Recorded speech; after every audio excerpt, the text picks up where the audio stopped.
I'm feeling very excited because আমি আসলে unplanned ছিল প্রথমে যে আসবো কি আসবো না, সো তারপরে আসলাম। এখন সামনাসামনি যখন গান শুনবো অবশ্যই অনেক ভালো লাগবে, বিকজ আই লাভ কনসার্ট।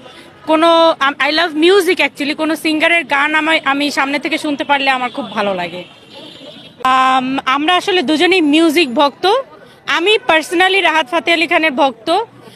গতবার আমি আতিফ আসলামের কনসার্টে আসতে পারিনি, বাট এইটা মিস করতে চাইনি। এখানে এসে অবভিয়াসলি এখনো ঢুকি নাই, ভেরি এক্সাইটেড, লেটস সি কি হয়।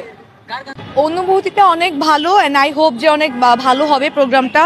আর লাস্ট টাইম আতিফ আসলামের কনসার্টে খুব বেশি এনজয় করতে পারিনি, বাট এবার আই গেস এনজয় করব। টিকিটটা হচ্ছে আমার বোন ম্যানেজ করেছে, আমার বোন আমাদের জন্য কিনে রেখেছিল। লাইক আমার বড় বোন আছে, আমার বড় বোন হচ্ছে আমাদের দুই ছোট ভাই বোনের জন্য ম্যানেজ করেছে। I am actually very excited. আমি সকাল থেকে ক্লাসটা